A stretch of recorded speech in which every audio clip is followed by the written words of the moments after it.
नवरात्रि माँ दुर्गा की दूसरी शक्ति ब्रह्मचारिणी की पावन कथा कठिन क्षणों में संबल देती हैं। माँ ब्रह्मचारिणी दधाना कर पद्माभ्यामक्षमालाकमंडलु देवी प्रसीदतु मयि ब्रह्मचारिण्यनुत्तमा।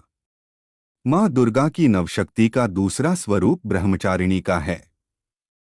यहाँ ब्रह्मा का अर्थ तपस्या से है। माँ दुर्गा का यह स्वरूप भक्तों और सिद्धों को अनंत फल देने वाला है। इनकी उपासना से तप, त्याग, वैराग्य, सदाचार और संयम की वृद्धि होती है। ब्रह्मचारिणी का अर्थ तप की चारिणी यानी तप का आचरण करने वाली। देवी का यह रूप पूर्ण ज्योतिर्मय और अत्यंत भव्य है। इस देवी के दाएं हाथ में जप की माला है और बाएं हाथ में यह कमंडल धारण किए हैं।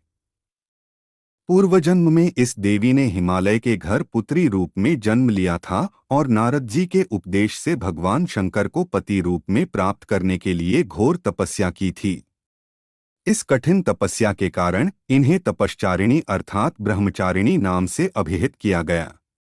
1000 वर्ष तक इन्होंने केवल फल फूल खाकर बिताए और 100 वर्षों तक केवल जमीन पर रहकर शाक पर निर्वाह किया।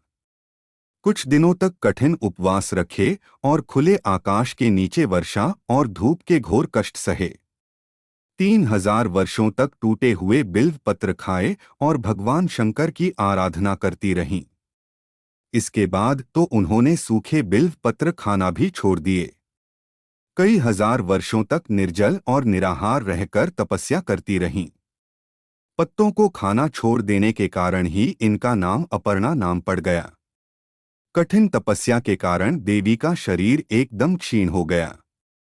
देवता, ऋषि, सिद्धगण, मुनि सभी ने ब्रह्मचारिणी की तपस्या को अभूतपूर्व पुण्यकृत्य बताया, सराहना की और कहा, हे देवी, आज तक किसी ने इस तरह की कठोर तपस्या नहीं की।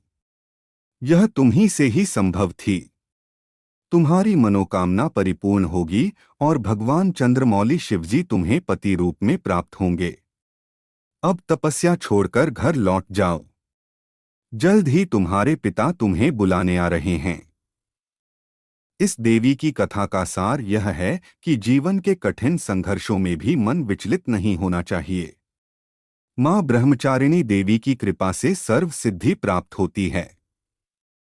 दुर्गा पूजा के दूसरे दिन देवी के इसी स्वरूप की उपासना की जाती है। वीडियो अच्छी लगी हो तो चैनल को सब्सक्राइब और वीडियो को लाइक जरूर करें।